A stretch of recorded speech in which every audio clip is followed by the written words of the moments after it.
सर्वप्रथम आपल्याला सर्वांना आणि आपल्या माध्यमातून महाराष्ट्रातील सर्व जनतेला मी दिवाळीच्या शुभेच्छा देतो आहे. आत्ता आपली पत्रकार परिषद आहे, नाहीतरी कोणतरी पाठी रिकाम्या खुर्च्यांचा फोटो काढेल आणि दाखवेल की यांच्या प्रेस कॉन्फरन्सला खुर्च्या रिकाम्या होत्या. तर फरक फक्त समजून घ्या. ही प्रेस कॉन्फरन्स आहे, पत्रकार परिषद, आणि तरी देखील बऱ्याचशा खुर्च्या भरलेल्या आहेत.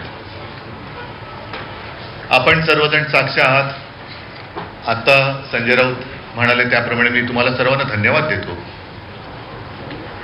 महाराष्ट्रातलं खरं चित्र आपण आपल्या माध्यमातून संपूर्ण देशाला दाखवलेलं आहात. पोलिसांची हतबलता सुद्धा सर्व महाराष्ट्राने पाहिलेली आहे.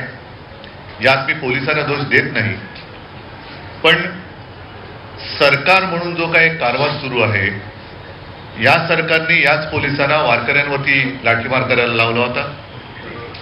याच सरकारने शांततेत चालू असलेलं मराठा आरक्षणाच्या सर्व आंदोलकांवरती अत्यंत पाशवी लाठी हल्ला करायला लावला होता. आणि याच सरकारने त्याच पोलिसांना आज चोरांचं रक्षण करायला लावलं. म्हणजे मी समजू शकतो पोलिसांची मानसिकता काय झाली असेल, की ज्यांना कसं वागवायचं हे त्यांना पोलिसांना कळले, त्यांचं रक्षण करावं लागतंय. अशी नामुष्की मला नाही वाटत यापूर्वी महाराष्ट्रामध्ये कधी पोलिसांवरती आली असेल.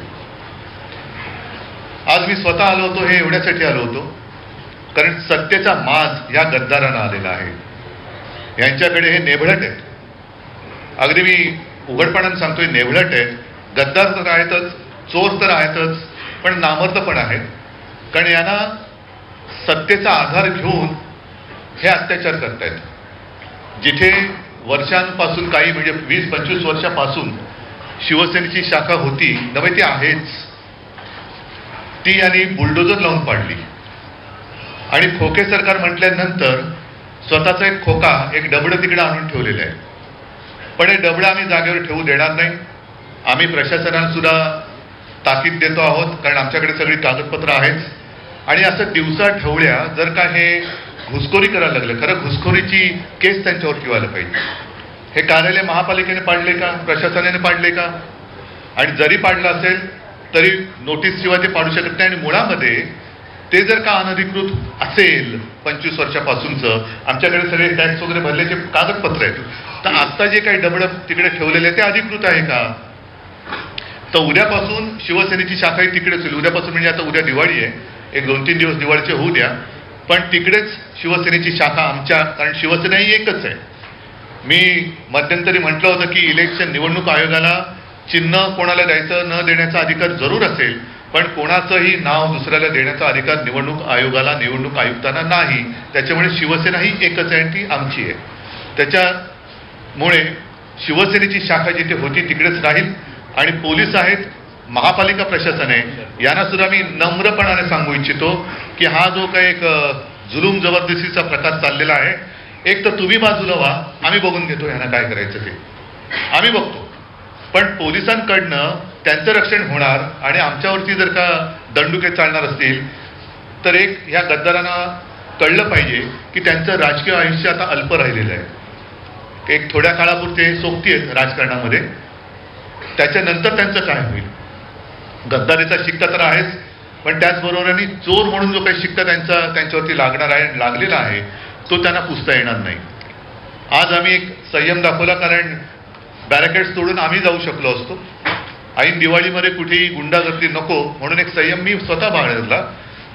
खरं म्हटलं, एक 2-4 दिवसापूर्वी मी जाहीर केलं होतं मी इथे येणार, आणि ते जाहीर केल्यानंतर सरकारचं काम होतं की तिकडे त्यांच्या भाडोत्री गुंडांना त्यांनी येऊ द्यायला नाही पाहिजे होतं. आणि येऊ दिलं ते दिलं, परत त्यांच्या दिमतीला त्यांनी पोलीस संरक्षण दिलं.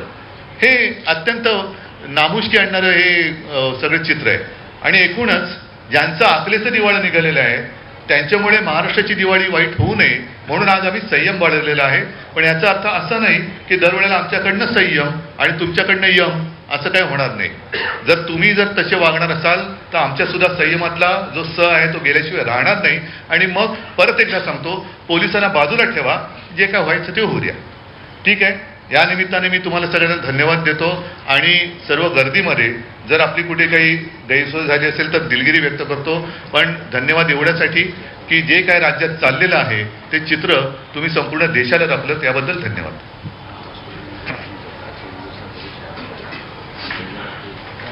ठीक आहे सर, एकंदरीत तुम्ही आवाहन केलं होतं मगाशी आणि आताही सांगलं की उद्या दिवाळीचा दिवस आहे, साधारणतः कधीपासून शाखा प्रमुख या शाखेचा ताबा घेतला नव्याने शाखा उभारी जाईल?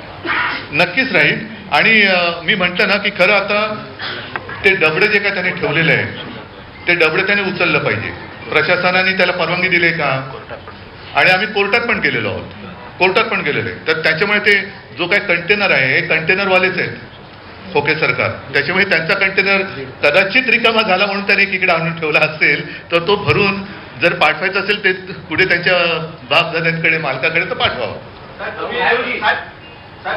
ठाण्यात एक सभा घेणार होते, जाहीर केलं होतं की तुम्ही सभा यापूर्वी यानंतर केव्हा होणार आहे आणि तुम्ही मी सांगतो तो. लोक त्यातून काय धडा नाही गद्दारांना धडा शिकवण्यासाठी मी ठाण्यात येण्याची गरज नाही. ठाणेकर हे तगडे आहेत आणि ठाणेकरांना गद्दारी चालतच नाही मुळामध्ये. कारण गद्दारांना धडा शिकवा हा आमच्या आनंद दिघेंचाच एक गुरुमंत्र हा ठाणेकरांनी जोपासला आहे. त्याच्यामुळे ठाण्यामध्ये गद्दारी चालणारच नाही. मी सभा घेणार आहे ते थोडं एक काही दिवसानंतर याचं, कारण का आता नुकतंच दसरा मेळावा झालेला आहे, त्याच्यानंतर दिवाळी झाल्यानंतर एक महिनाभरामध्ये वगैरे आपण इकडे सभा घेऊ. डिसेंबर किंवा जानेवारी सभा. हो अर्थात नक्कीच. आणि महाविकास आघाडीची सभा तर घेऊच, पण मी सर्व महाराष्ट्राला एक महाविकास आघाडीच्या कार्यकर्त्यांना सांगतोय की जिथे जिथे ह्या चोरांची गुंडागर्दी होईल तिकडे सर्वांनी एकजुटीने उभं राहा. उद्धवजी, मुंबईतही असे शाखांचा ताबा घेण्यावरून नाही संघर्ष नाही झाला. एक सांगतो, एक शाखा त्यांनी आमची पाडण्याचा केलं बेहरामपाड्यातली, आणि त्याच्यामध्ये नंतर जे काही घडलं ते तुम्हाला माहिती आहे. आमच्या शिवसैनिकाच्या भाषेत ज्यांनी शाखा पाडली त्याने जाब विचारला. फक्त हे एवढे नादान आहेत की तिथे छत्रपती शिवाजी महाराजांचा पुतळा होता, हिंदू हृदय सम्राट बाळासाहेबांचं चित्र होतं, ते काही न करता त्याच्यावरती हातोडा मारणारे हे नकली बाळासाहेबांचे विचारवाले लोकांसमोर जाऊ शकत नाही.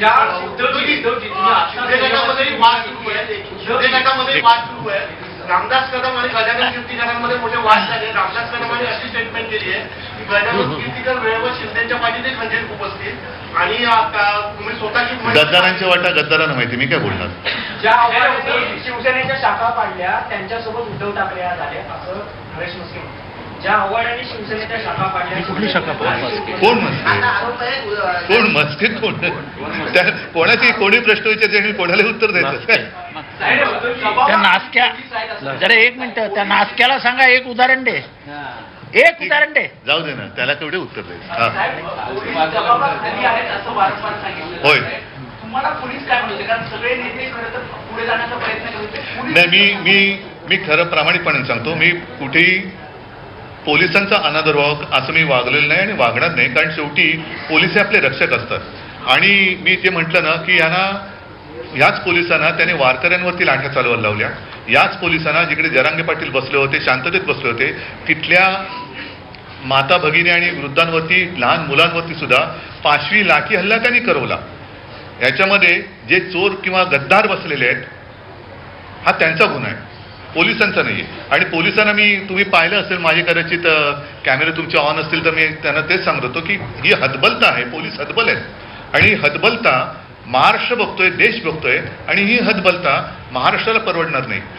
आज त्यांनी सत्तेच्या माजावरती शाखा पाडली, उद्या कोणाची घरं पाडतील. उद्धवजी, तुम्ही आता संयमी भूमिका घेतात, पण पुढच्या काळात घेणार नाही असं तुम्ही म्हटलेलं. पण जर कायदा सुव्यवस्थेचा प्रश्न निर्माण झाला तर त्याला जबाबदार कोण राहील?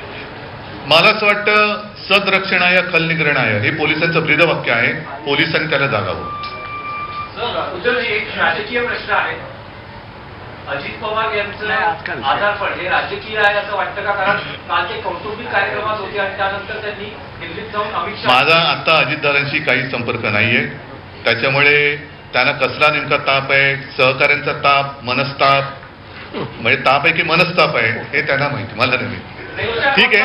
पण उद्धवजी, इतकं सगळं म्हणजे राष्ट्रवादीमध्ये 2 गट पडतात, ते मान्य करत नाही, पण कौटुंबिक कार्यक्रमात जाऊ दे. मला वाटतं आज त्याच्याबद्दल बोलण्यासाठी मी नंतर परत येईन. पण आज एकच आहे, पुन्हा एकदा सांगतो की यांचा सत्तेचा माज हा आता उतरवण्यासाठी आम्ही सगळेजण रस्त्यावरती उतरलेलो आहोत.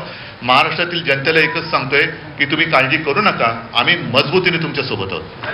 शिवसेना पक्ष आणि चिन्ह याचा निकाल लांबीवर गेला एक प्रकारे, आणि दुसरीकडे आमदार अपात्रतेची जी सुनावणी आहे ती लांबीवर झाली. नाही, आमदार अपात्रतेची जी काही सुनावणी आहे त्याच्याकरता सर्वोच्च न्यायालयाने 31 डिसेंबर पर्यंतची मुदत या लवादाला दिलेली आहे आणि त्याला 31 डिसेंबरला निर्णय द्यावाच लागेल.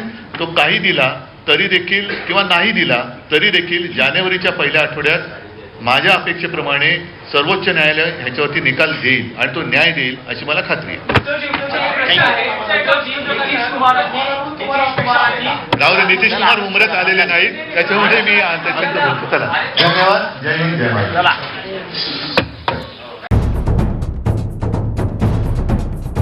सह्याद्रीची उंची म्हणजे